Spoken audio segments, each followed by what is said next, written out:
So again, my name is Chris Carrad, Professional Programs Assistant for our UMBC Shady Grove graduate programs. Again, just want to give a brief overview and intro for our UMBC Shady Grove operations. So first, just to give a little bit of context around what USG is, or the Universities at Shady Grove. It is a regional higher education center located in Rockville, Maryland. On this one campus are offered over 80 degree programs at both the undergraduate and graduate levels across 9 universities in the Maryland system that are all on one campus in Rockville, Maryland. Here in Montgomery County, located along the I-270 technology corridor with lots of local industry and opportunities for both students and graduates alike. We're just 18 miles here from Washington, D.C., which can be reached directly via the Metro Red Line, which that station, the Shady Grove Metro Station, is only 4 miles from our campus. USG is considered a full-service, non-residential campus, which means it has all of the same services offered as a traditional campus. It's only considered commuter only, though, so there are no dormitories or on-campus housing. On this slide, you can see the 9 universities that are partnered at USG that are part of the University System of Maryland, of which UMBC is one, but we also have University of Maryland, Baltimore, Bowie State. You can see them all here. And here we just have a map for your locational reference. As you can see, our Shady Grove campus is about 40 miles from our home campus, which is in Catonsville in Baltimore County. So while they are right outside of Baltimore City, we here are much closer to Washington, D.C., as I said earlier. So here at UMBC, at the Universities at Shady Grove, as a student, you are earning a true UMBC degree. There's no asterisk or addendum or anything like that about which campus you attended your courses and completed your program. It's all the same curriculum, many of the same faculty and staff. So really, there's nothing permanent on your record that will state which campus you completed at. Here at USG, you're offered all of the same resources that you would have, again, at a traditional campus, including you still have access to all of the resources from UMBC as well that they have access to at our home campus in Catonsville, including things like career prep and counseling and scholarships, which I'll get into a little bit more in a second. Here at the Shady Grove campus, you're paying the exact same tuition rate, although the fee structure is slightly different. But when it comes to cost, that's about the only difference. You also have access to unique scholarship opportunities here through both, again, UMBC's main scholarship portal, Scholarship Retriever, as well as USG has its own dedicated scholarship opportunities. So you have access to actually both scholarship portals here as a UMBC student at the Universities at Shady Grove. Here you can see just an overview of the various degrees that UMBC offers here at the Universities at Shady Grove, including our 8 undergraduate degrees, our 4 graduate degrees that of course include industrial organizational psychology, and as well as several post-baccalaureate certificate offered in those 4 different graduate programs as well. As a special highlight, I just want to go over our regional graduate tuition rate. So for those of you who don't know, the tuition rate differs whether you are a Maryland resident or a non-Maryland resident. Maryland residents in state are charged a lower tuition rate. However, as a special bonus, students in specific neighboring states and counties are eligible to be charged in-state tuition, even though they don't live in Maryland. As you can see, the eligible counties are anywhere in DC, anywhere in Delaware, and the listed counties in Pennsylvania and Northern Virginia. I won't go too deep into this slide here. It's mostly just to give you an idea of our Masters of Professional Studies in Industrial Organizational Psychology, the curriculum and course structure itself. again, 30 credits in total that consist of 6 core courses outlined there, as well as 4 electives of your choosing. And on the right there, you can see just some of the rotating electives that our program offers. We also offer a graduate certificate or post-baccalaureate certificate in organizational consulting, which is only 12 credits in total. And you can see the courses out there. There are 2 required courses and then 2 electives that you choose between the 4 listed there. So if you have any questions about the curriculum or courses or prerequisites or things like that, any academic related questions can be directed to our graduate program director, Dr. Elliot Lassen, who will introduce himself in a few minutes. Any admission related questions or administrative about the process or deadlines or anything like that can be directed to me and my team, the Shady Grove Professional Programs team, via sgprofessionalprograms@umbc.edu. Additionally, if you would like more information, you can feel free to go to the IO Psych program website, which I have linked there.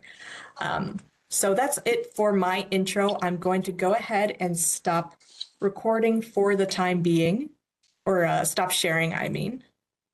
Welcome to all of those who have joined us this evening to learn about the UMBC IO Psychology program. Just a bit of introduction about myself professionally, and that really starts with my undergraduate degree at none other than UMBC.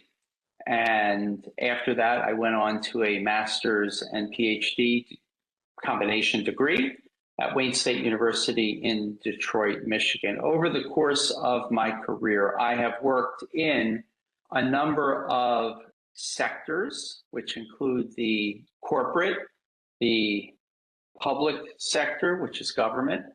I've worked in the nonprofit sector. I've worked in the consulting sector, and I still am, part of that sector on select projects. And finally, higher education, and that is the role that I occupy right now, in which I would like to share a little bit about that. And that really began as program director. Actually, before that, I was an adjunct professor, a program director. I started in 2016 as program director, and I've been directing the program since then.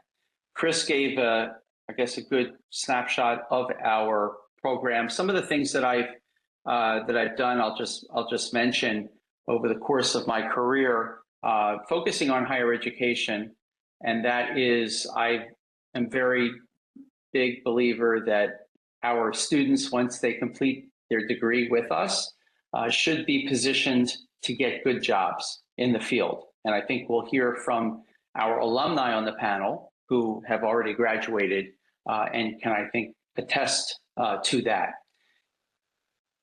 In terms of the student experience, and this will be hopefully something that our current students will be able to reflect upon when I go through some of the questions that we've prepared, is really to create a context of not only classroom and theory, but also application. We are an applied program by nature, by design, where the theoretical foundations are important. Many of those theoretical foundations one is going to get in the core courses that Chris shared with you before. We have some electives that tend to be a little bit more applied, but the classroom experience is important, but should be supplemented by practical experience. And I have this sort of mantra of seize the opportunity. And one of the things that I'm very big on is sharing opportunities, whether it's internships or consulting challenges, things outside of the classroom that will reinforce what we learn in the classroom, but also expand the intellectual and professional horizons of our students. So we try to present the opportunities, and we encourage our students to seize the opportunities. Maybe we'll hear a little bit about that from some of our students. I am just, in terms of credentials, I'm certified in HR by the Society for Human Resource Management. I'm also a licensed psychologist and board certified by the American Board of Professional Psychology. So let us begin with our panel. I'm working on one screen here. So let's just do a quick go through of our panelists and just state your name, whether you are an alum or a current student. And if you are an alum and you are working, just let us know what your organization and job title is. So we'll start with Andrea. You can unmute yourself if you are muted.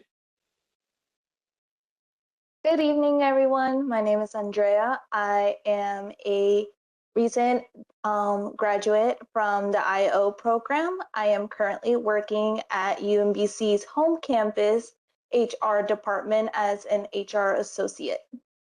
Okay, thank you. Let's go to Moira. Hi, my name is Moira Loney. I am an alumni. I graduated in 2023. I'm a consultant at National Testing Network and Ergometrics, so I do assessment selection. Thank you. Let's see. We have any other alumni before we go to the students? I think we're good on that, right? All right, so let's go to Nicholas. Hello, I'm Nicholas. I'm a current student completing my capstone. I work at a medtech company as a human resources administrator. Thank you. Rao? Good evening, everyone. I hope everyone's had a great day so far. If not, it's okay. The weekends are close by. But where are my manners? My actual name is Aditya. People prefer to call me Rao. I am a current student, and right now I am a volunteer for student member engagement at the PTCMW. Great. Okay, are we good on the panelists? Did I miss anybody? Okay, so let's jump into our questions that we have prepared, and we're going to start with our two alumni. And the way I see it is that our alumni have a story to tell, and we're going to try to do that within the time constraints of our forum this evening. So we'd like to just hear a little bit about your story, which is maybe how you got your current role, and what is your role, if you were to maybe give like bullet points, the three main things that you do in your role, and how did you obtain your current position? I would say that if you want to do it in the opposite order, how you can do it that way as well. But really want to hear your story that probably started, either at graduation or probably started during your student years at UMBC. So let's go with, and then we'll go with Andrea. Just tell us a little bit about your story, your journey. So after I graduated, I was, of course, applying for jobs. Market's kind of hard out there. I was getting really aggressive, and networking is important. LinkedIn is important. Like, all those things are very important. I actually reached out to my boss on LinkedIn and just expressed my interest in the role. I saw that the company did promotional testing for public safety departments all across the country. And prior to getting my degrees, I was actually an active duty service member in the Marine Corps, and I was a correctional officer. So that public safety experience did add to my background for this role. Also, I took a lot of opportunities while I was in the program to do volunteer work with assessment selection and be an assessor. So very important to take those opportunities. So I had that background going into the interviews with my boss, got the job. I started out as an associate consultant, really just kind of shadowing and, developing exercises for these promotional processes. Now I'm a consultant, so I have my own clients. I have police departments, fire departments, and correctional departments all across the country that I help create promotional exercises for, whether it's interviews, role plays, presentations, in-basket exercises. So we also do job analyses. I also write a lot of proposals, responding to requests for proposals all across the country for departments that are looking to get testing done.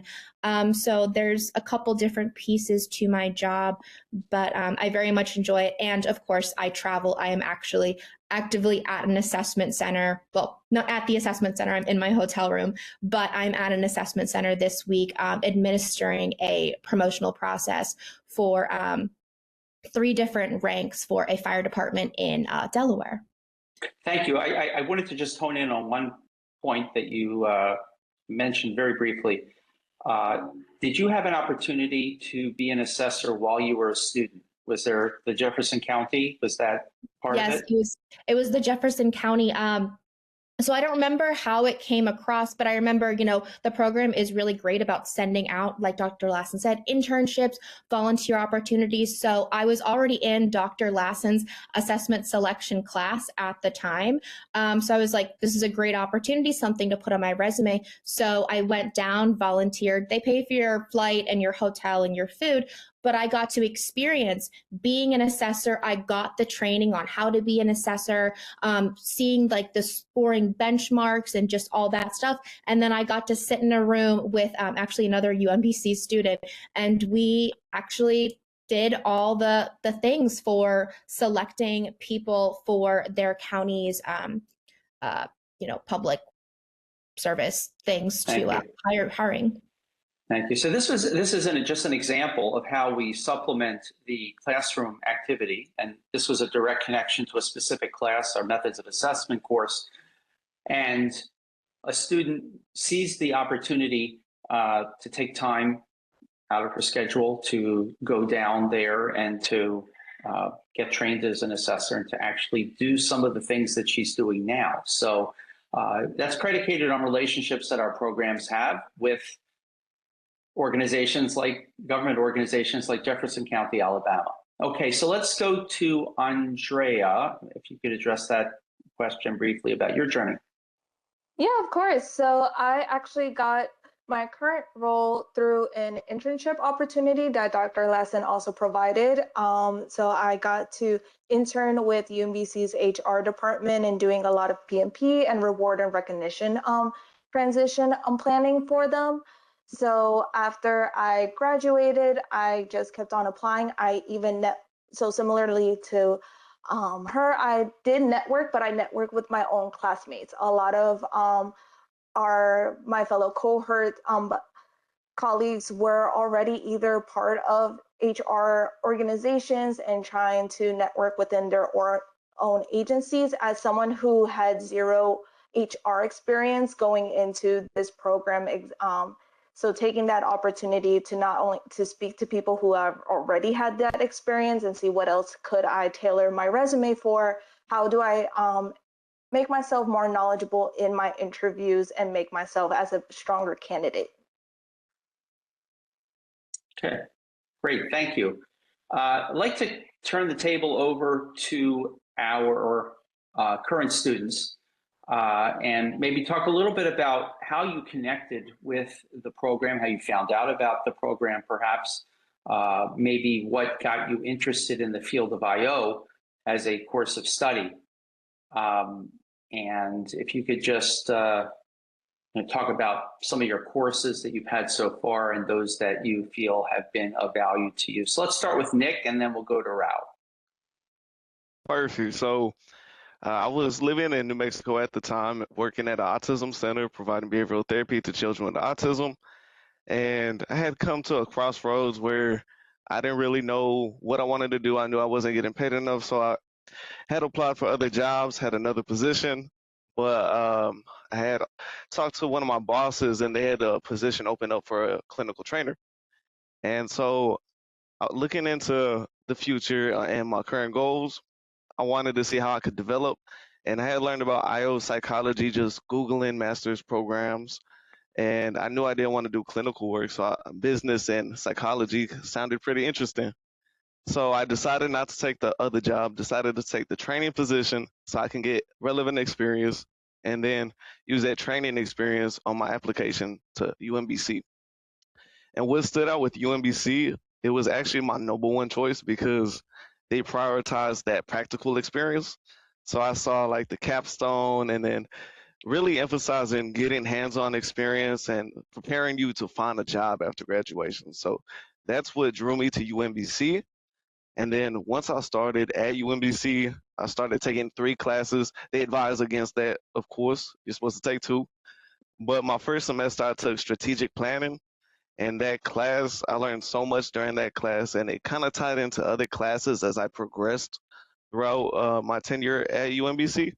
And I was able to apply a lot of what I learned in that class to other classes. And now currently in my capstone, I'm putting everything together. And it's a lot of work. Things are going to be confusing, but it's really worth it when you get to the end and you're really applying everything you're learning. Great. Thank you. Rao, maybe tell us how you connected with us initially and your experience, maybe any courses that stand out having already taken at UMBC. I'll try to be as concise as possible because it's been quite a journey, even though I just started. So I'm actually from India, and my background was pretty much similar to Nicholas. I was a counseling intern. I then worked as a counselor and an rehab activity specialist in various clinics.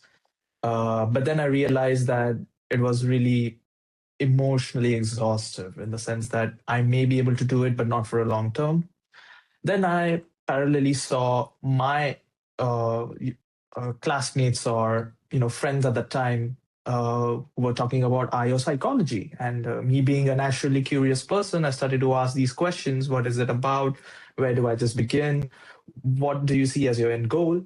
And here I am. I got hooked on to that specialty. I was so enamored by what it introduced. And from there, I worked as a researcher for a consultancy company. But again, I felt very short-handed in the sense that I was really restricted to just do research and pass it on to, the experts, the consultants, the SMEs, as we say. But I didn't really want to just be in that cave, if I put it that way. So I really wanted to hone all the skills that it takes to be a consultant, to make a genuine impact on community and even businesses. And that led me to find UMBC to be the perfect fit for me because not only, the courses or the practicality, but also the faculty and the people who are associated with it, really mattered.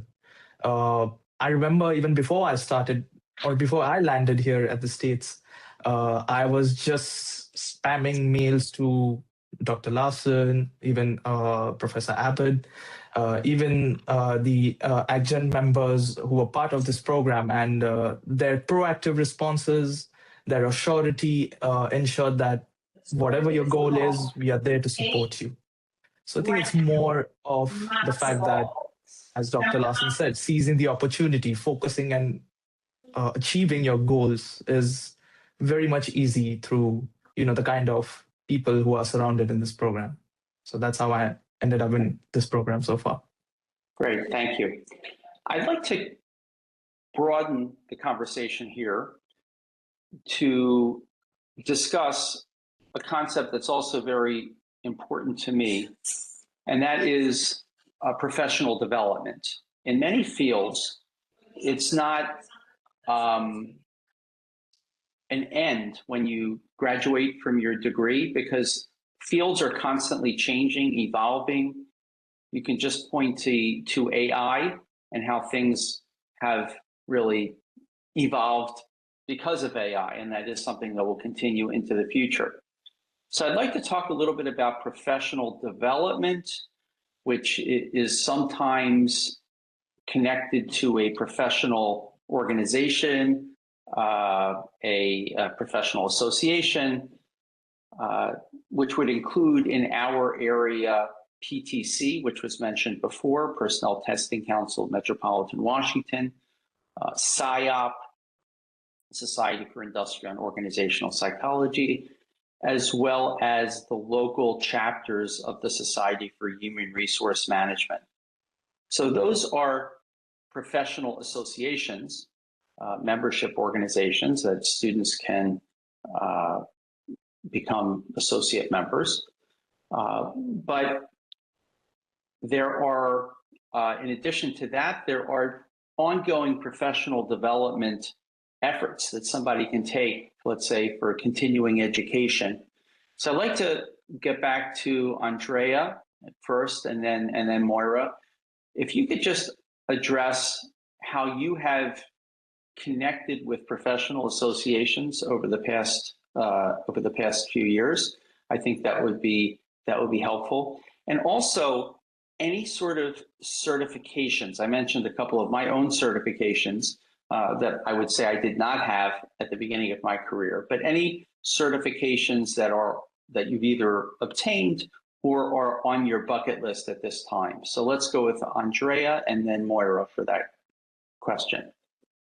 Yeah, during my time at the IO program, I was able to attend our SHRM's Anne Arundel County meetings, and I got to meet so many people that did their master's program in business administration, didn't even do a IO type of degree, and how they were able to progress. I got to meet a lot of other SHRM officials there as well at my table, and just get to really express and see what other organizations, both private, public, and even nonprofit, are doing within the IO career, and being able to just get those new perspectives. That is not just one-sided, and this is a fix-all type of scenario. We have the answers for all types of organizations, but getting to see how they're evolving, what new strategies are they also trying to come up with, what different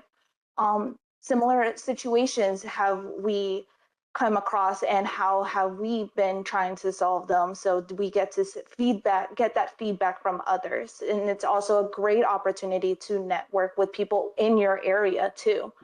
I have currently am now being a part of the UMBC employee system. I'm trying to see how I can do my SHRM CP certificate. So that is currently in my bucket list. I am just been asking our benefits team and how I can start enrolling and doing those self classes. Great. So that's one example, the SHRM CP, which is the first level of certification. Certified professional is what CP stands for. And that is a really good credential to go for. If you can do it, then you have it on your resume as an entry point to positions that might either require it or prefer it. Moira, can you talk about professional development and maybe some certifications on your end? So for me, while I was in the program, I was able to participate in SIOP's consulting challenge. So got to get a project and meet with graduate students from all over the country, all over the country, where we collaborated for an entire week on a consulting project, put a paper together, put a presentation together, and submitted that. So that was a really great experience for me while I was in the program. Also, while I was in the program, I did my consulting project as well as my capstone. I partnered with somebody, an alumni that works at SHRM, and I was able to use their company and stuff that they were doing as my consulting projects and my capstone projects. So those are some touches there. Currently, I'm involved in CBOC, which is the Society of Evidence-Based Organizational Consulting. I do some meetups with them. I like to do like their little networking events. I also follow them for articles and things like that. I also keep up with PsyOp for articles and white pages that they post. I don't currently have any certifications. The travel it's been a very busy past year with travel for me. But a goal for me is to get more into training and development, to be able to develop training programs, hopefully with leadership based. So possibly also even like a coaching certification. But hopefully that's more on when the travel slows down a little bit, but that's what I currently have. Sure. Great.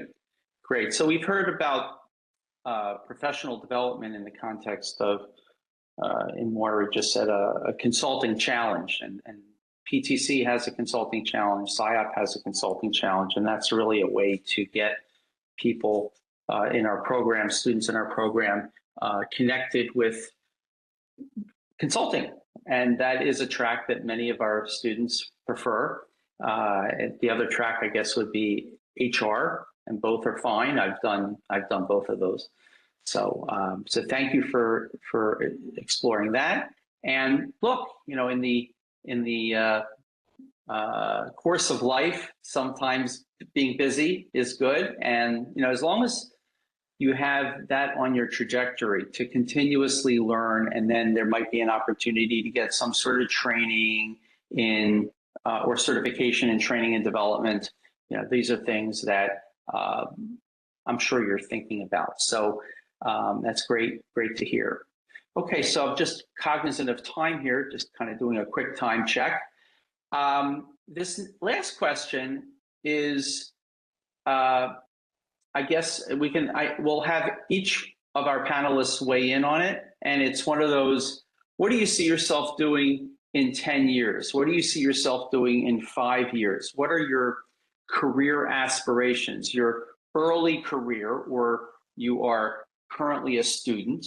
But if you would project out into the future of what you see yourself doing, if, let's say there's one thing that would be ideal, or somebody like me, I like to do a combination of things. Right now, I do some consulting projects occasionally, and then I'm in higher education that's mentoring IO students. So each of you, I'd like to kind of get a sense of what, I don't want to say what you guys want to do when you grow up, because that's kind of like a childish type of question. But if you were to project out your professional path over the next 5 to 10 years, what would be like your ideal situation professionally? So let's start with Nicholas, and then we'll go to Moira, and then we'll go to Andrea, and then Rao.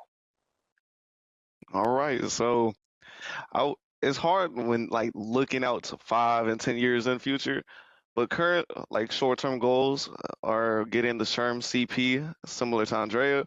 I'm actually going to take the exam in December, so I'm signing up right after graduation. Also looking into there's a PHR certification, so professional and human resources. Just like you said, Lassen, always learning. And as far as current goals is just continue developing in the human resources ladder.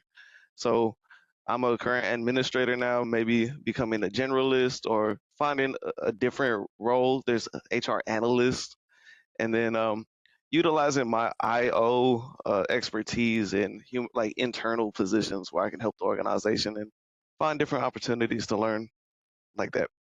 Great. Thank you. What do we see? Who's next? Who did I say? Moira? Yes. Okay. So 5 years in the future, my hope would be that I would be in leadership development. I would love to be helping leaders, organizations, train their leaders as to how to best do performance management, employee engagement, how to best engage with their employees, because I mean, I think we all have had jobs before.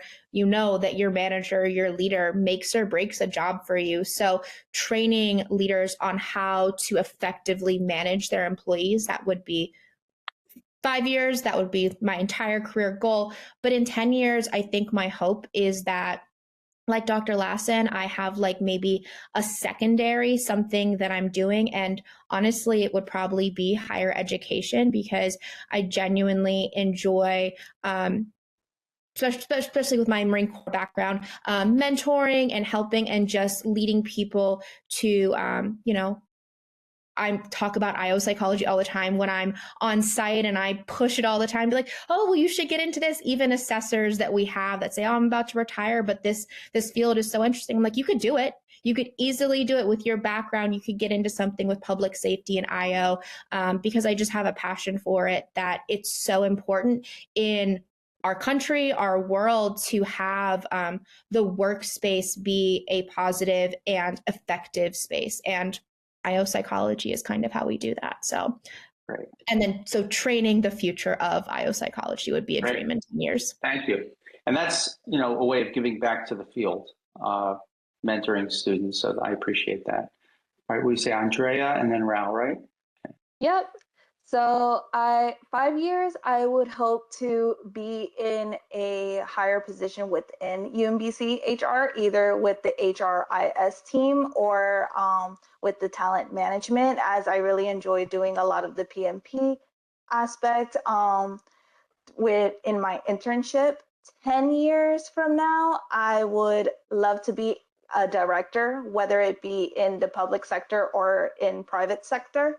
I hope to also have a side in consulting. I did really enjoy a lot of the consulting projects that I was able to take, and even just do strategic planning. I feel like I'm constantly talking to everyone about creating their own strategic plan and how they can view themselves.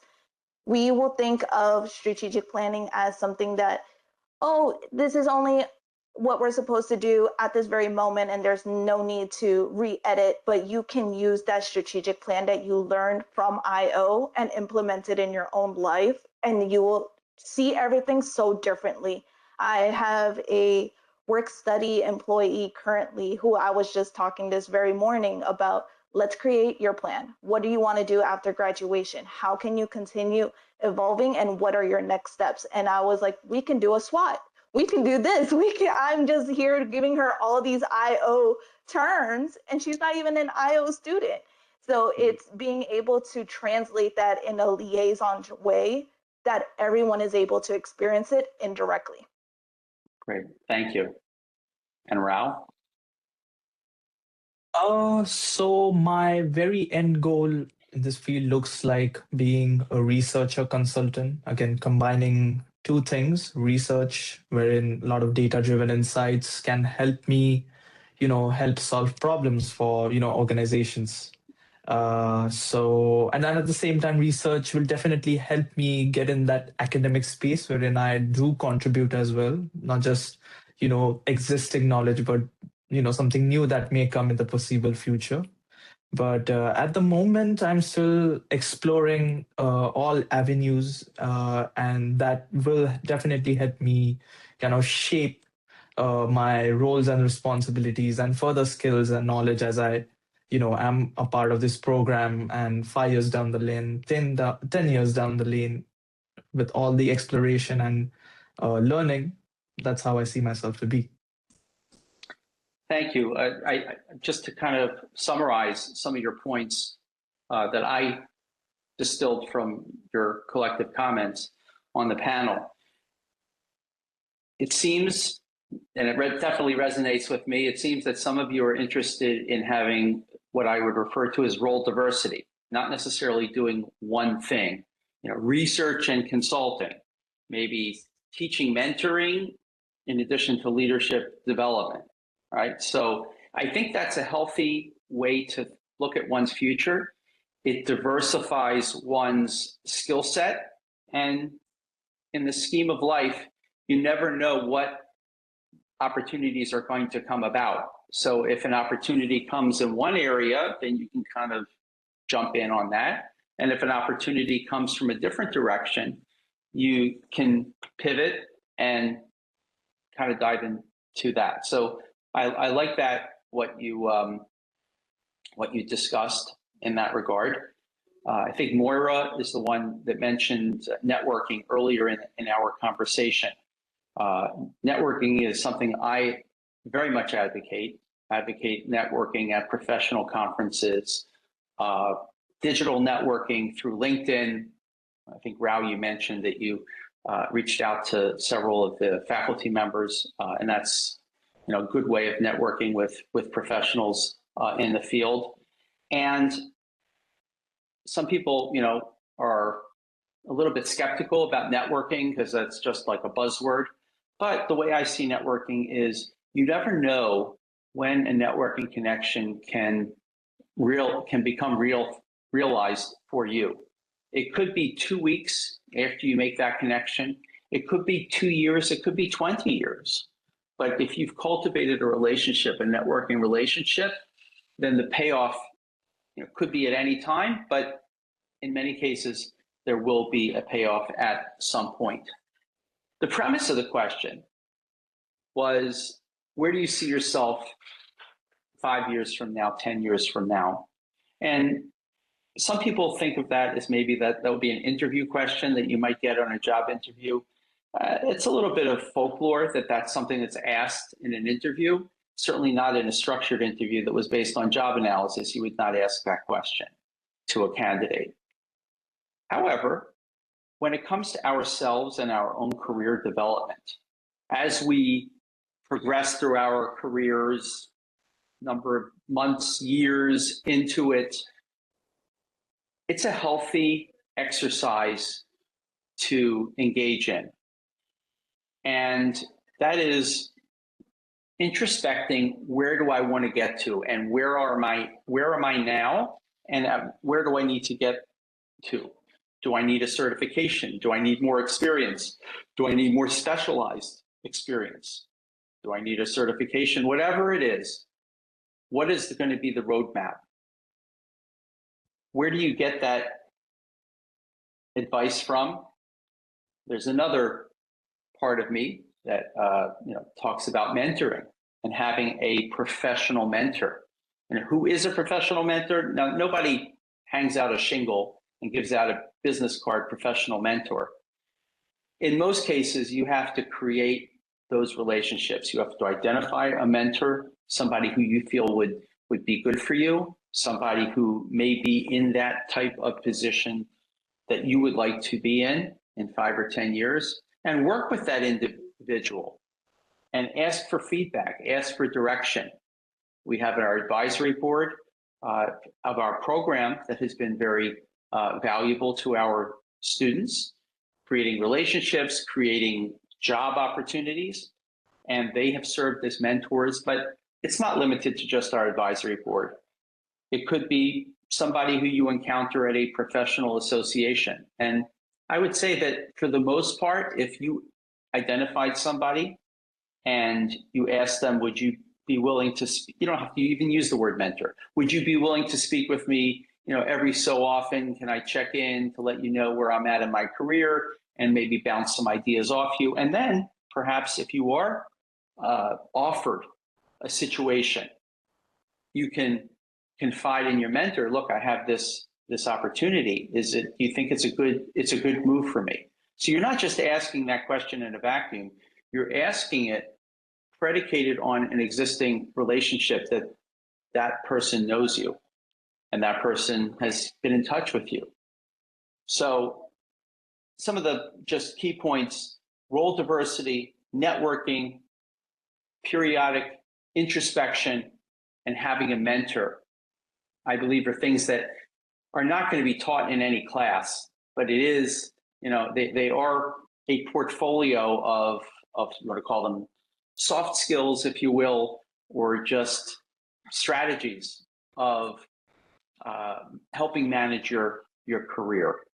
So at this point, I'm just we're pretty much really good on our schedule.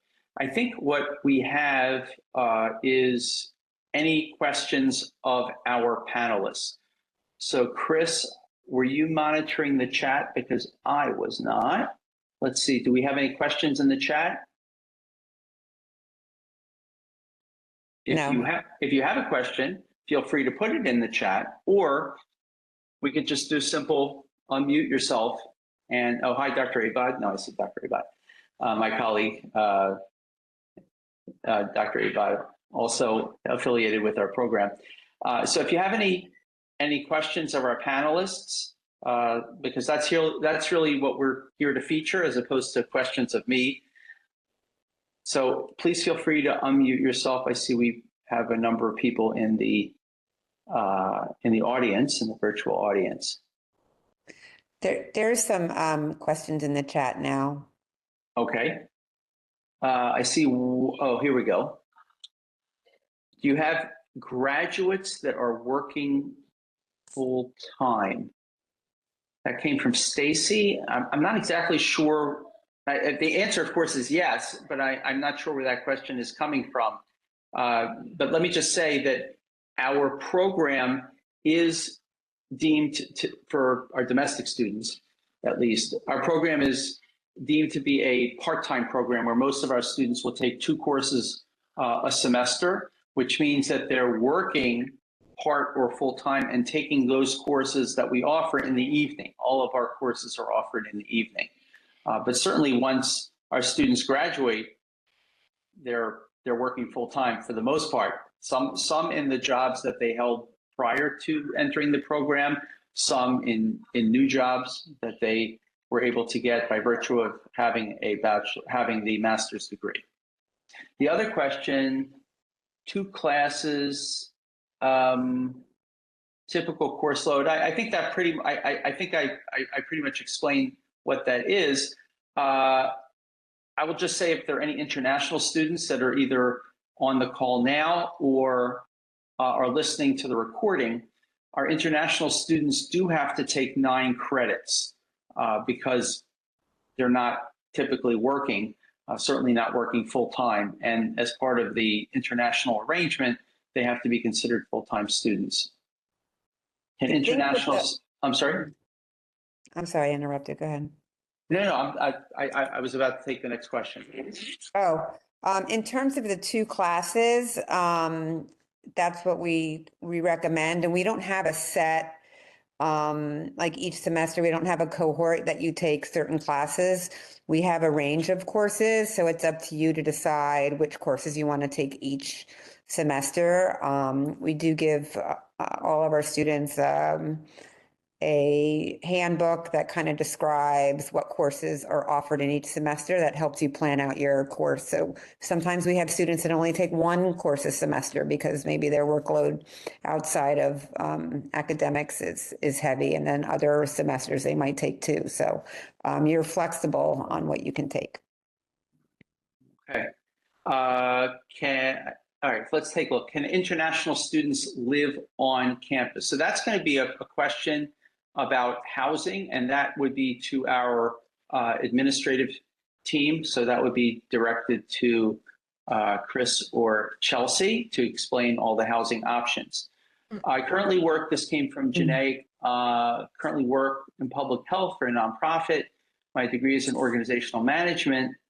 I'm trying to see if this program will be in line with my current industry. Have you seen a degree? Have you seen this degree in the public health sector? Public health sector. So I'm going to assume that is that a master's degree in organizational management or a bachelor's degree in organizational management?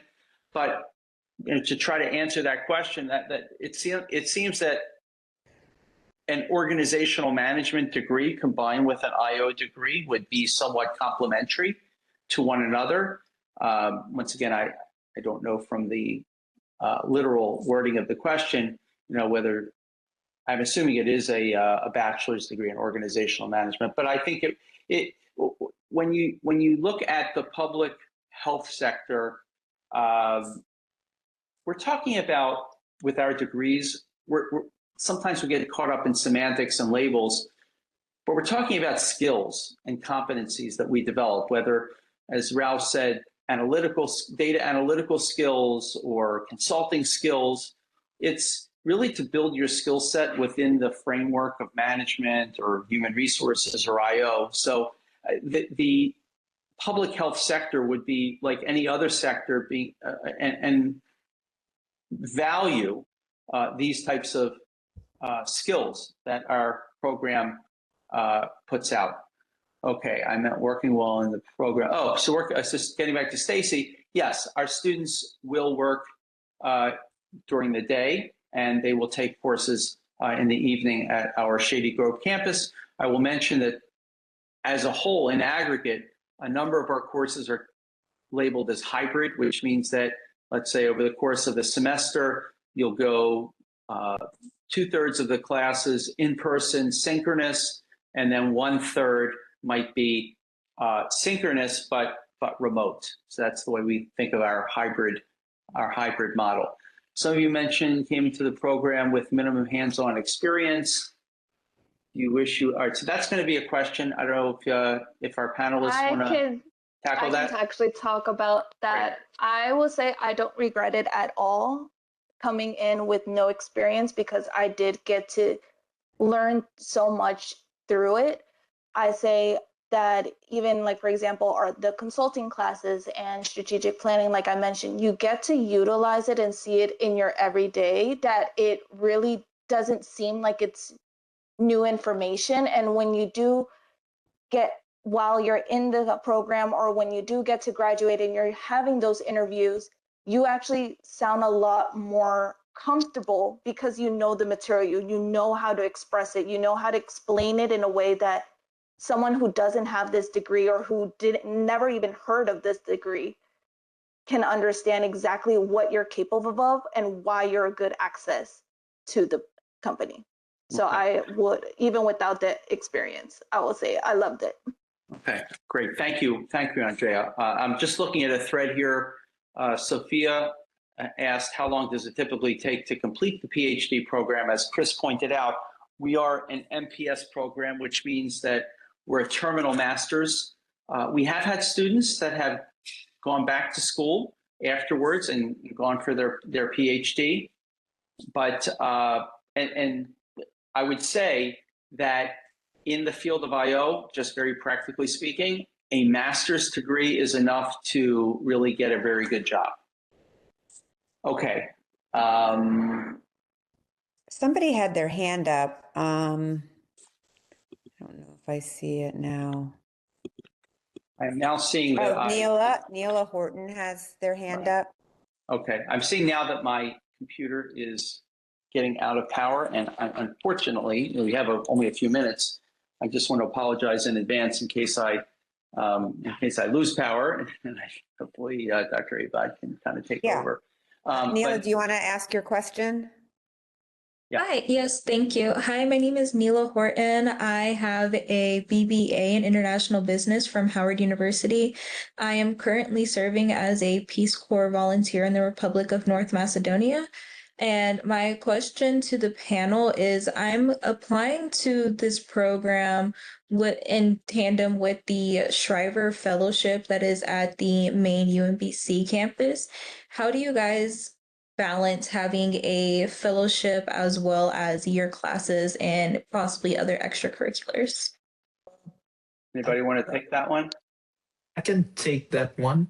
So the thing is, so I don't have a fellowship, but because I'm a part of PTC, and PTC usually supports a lot of fellowships, and you have to be there sometimes in person and online.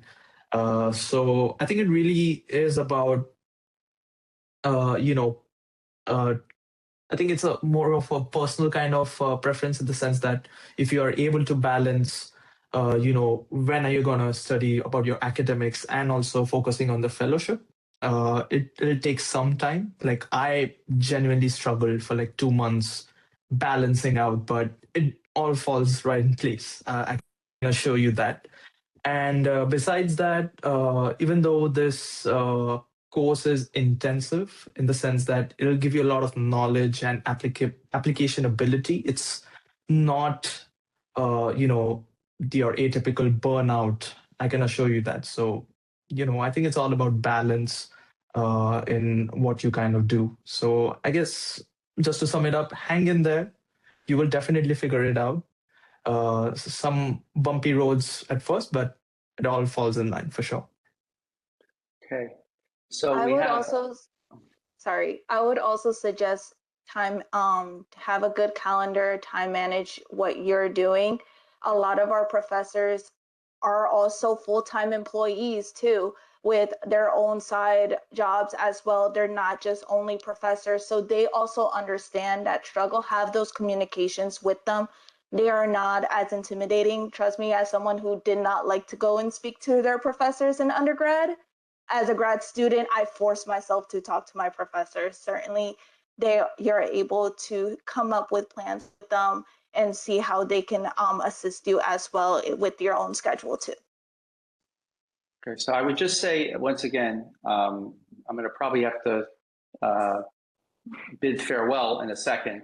But if you have any academic questions, feel free to send me an email, as was mentioned before. If you have any administrative questions, then send it to our administrative team. I would like to mention, hopefully very quickly, about our certificates, because we have some standalone certificates, which are 12 credits. Some of our students will transition from the certificate into our MPS program as an entry point, and that's fine. For some, they already have a degree, and they're just looking for specialization in talent management or consulting. So the consulting certificate is the one that we have now that we're supporting. And that might be a possibility, a credential, a badge, if you will, for those of you who are already in the field to get that specialization in consulting, which are courses within our program. But that's 12 credits. And all of those 4 courses are embedded in our primary degree as well. Okay, so I think at this point, I'm going to hand it off to everybody else, to the team. Chelsea, thank you very much. Chris, thank you for kicking us off. And if there are any questions, I can answer some of these Perfect. other questions if people want to hang on. All right, great. Thank you, everybody. And maybe we'll see you down the road, as they say, in terms of applications. Thank you. Thank you for our panelists. Great to see you. Great to see you, Moira, after a number of years. So great. Thanks for giving back to the program, everybody. Bye. I know it's 7 o'clock. I do want to just see if I can get through some of these questions kind of quickly. So Christina asked about the difference between a full MPS and then the 12 credit certificate. So our MPS is 30 credits. It's a part-time program. You can take the 12 credit certificate. It's only like in a specialized area in consulting. So there are some people that don't want an MPS. They just want maybe IO consulting aligns with their current, full-time role. So you can take a 12 credit certificate there. Another option is people that aren't necessarily admitted into the MPS program will offer the certificate program first, where they can take a couple of courses, and if they do well, then they can reapply for the MPS program. Do you want it? Does anyone from the panel? Oh, I think Neela, did you ask that already? I think about resources they wish they utilized during the program, and did you feel like you had a well-rounded support system? I believe it's a different question, Dr. Ebert, but if you want me to take it, Sure. and please, other panelists, please do join. I am, you can say, utilizing a lot of resources in the sense of both the campus and the faculty is being so supportive. So if you have any questions in the sense of, you have a question about your goals, you have a question about even assignments, if you're part of this program, if you have any sort of those questions, always reaching out to your faculty helps a lot in terms of clarity. And as Dr. Larson already mentioned about advisory board members, they are really, really helpful in not only giving you, your goals and objectives or sort of planning it out, but they give you a different perspective of IO as well. So there are a lot of experts over here that definitely helped me as, I'm still a student, I'm still exploring. But yeah, I think all that I mentioned so far has definitely helped me in this program. Thank you. I would say as well. Oh, How about Moira first? I'll jump in super quick. So I obviously throughout like me talking, I kind of mentioned I took almost every single opportunity that was there. Like I said, PSYOP consulting challenge. I did the advisory board. I did volunteer programs, and really it made me very well-rounded to feel somewhat pretty prepared going into the workforce. Also, every single professor that I had was extremely supportive, so smart, so knowledgeable, and they bring their active work experience into your classes, which is so helpful. I still, obviously, I keep in touch with Dr. Abad. We talk like periodically, and I've been graduated for I'll actually coming up on 3 years. I also keep in touch with a couple other professors, Ethan Sanders and John Sigmund. I see Dr. Lassen periodically when I do UMBC alumni things.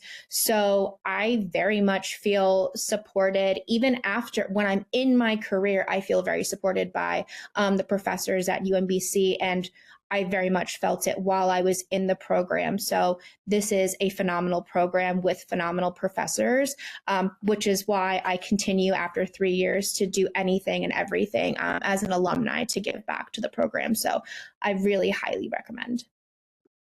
Thank you, Moira. I would say also take advantage of your cohort. I cannot stress it enough that we are all colleagues. It doesn't matter if I am already a recent graduate or you're an incoming freshman. We are all equal in the same eyes. Utilize one another. Similar to what Moira was saying, I still get in touch with my cohort. I'm still reaching out. We're all following each other on LinkedIn. We're here cheering each other on. We're doing our monthly check-ins and how everyone is doing, what's going on, who's needing assistance where. Certainly continue, just utilize each other. I feel like this community is not just we gatekeep information and we don't want to share it and we don't want to help one another. No, this is a full community that is wanting each other to prosper because we all have that same goal at the end of the day. Thank you. Did I hear, was there some, I don't know, I thought I heard something. Question, oh yeah, question? Boyke? Hello? Go ahead. Yeah, hi. Yeah, my name is Barchad. I asked a question in the chat about, I believe it has been answered by Ms. Krat, but I was trying to hope to know if I'm able to provide the document. Should I provide the document via their emails so that they upload it to my portal, or because it's been difficult to provide my bank statement in my portal so that the ISS people can look at it and provide me with my 20. So I was asking if I should provide these documents via their emails so that they upload them to my portal. I think our admin staff can answer that question offline better because we're kind of, yeah. Sorry, I can just make a note here, Boki. I put a note in the chat. Sarah Wong is going to be your point of contact in ISSS. I put her email in the chat. You're welcome to copy me on the email so I can help to facilitate, but she's the one that specifically will need the documentation so that you can move forward. So feel free to reach out to her, copy me. She usually gets back within 24 to 48 hours, super responsive. So I'm hopeful that will be helpful to you. All right. Thank you very much for your time. Sure. And I think that's probably all the questions we have time for. If there was anything else that's really pressing that that we didn't get to, you can definitely feel free to email myself or Dr. Lassen or anybody else here. So, okay. And actually, if you have 1 or 2 more minutes, our colleague Chris has a few slides to close us out, just to recap on our contact us information.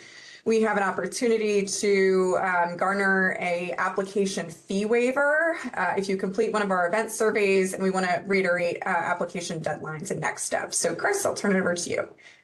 Thank you, Yes, Chelsea. thank you. Yes, and thank you to all of our wonderful panelists and Dr. Lassen, who's no longer here, but Dr. Abad as well.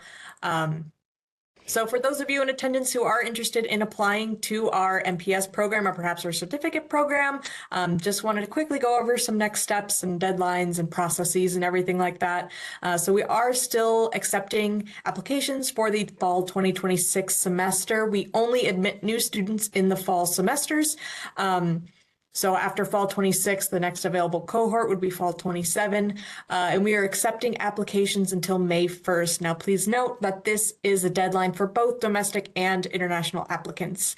And that QR code there will take you to the Apply Now page. So again, first review our admission requirements. There's pretty standard, a few documents you need to submit and a few prerequisites that are required, but you can review that on the website. The application is all virtual at the link there that you can find via the graduate school. All required materials are required by the deadline in order to consider your application for the given semester. And after we receive all your application materials, it will be reviewed, and then you'll just have to wait. Usually between 2 and 4 weeks, you'll get your decision regarding your admission. And as Chelsea mentioned earlier, by attending this event, if you are interested in applying, you will have an opportunity to receive the $50 application fee waiver. So when you go to submit your application, you will not be required to submit that $50 fee. Following this event, you will receive an email containing our post-event survey. We simply need you to fill out the survey, give your thoughts about the event you attended, how you think it went, and then upon completing this, you will receive a follow-up email between 1 to 2 days after submitting that survey. You'll receive a follow-up email with your code that you can use to waive the $50 application fee. I'm sorry to say, if you have already submitted your application for the fall 2026 semester and you're in attendance today, I apologize. There is no way to refund the application fee if you already paid it. But if you have not yet, then this is a great opportunity. Please keep an eye on your email for the follow-up with that survey link. And that's really it for us this evening. If you would like any additional information about our programs or have any questions, please feel free to scan the QR code or follow that first link at the bottom to fill out our Contact Us form, which will put you into our system for a bunch of emails with upcoming deadlines and events and things like that. So if you'd like to get into our system, please feel free to fill that out. And if you have any questions, you can feel free to send them directly to us at sgprofessionalprograms@umbc.edu. And we'll get back to you in 24 to 48 hours generally. But thank you all for attending this evening. We hope it was educational and that you have a great rest of your evening. So thank you. Thank you. Thank you, panelists. Thank you, Chelsea. Absolutely. And for those of you who do have remaining questions and want to hang on from an administrative perspective, Chris and I will hang out in this room. Otherwise, to our panelists, thank you again for joining us and providing your experiences and expertise. And we hope to connect soon. Take good care.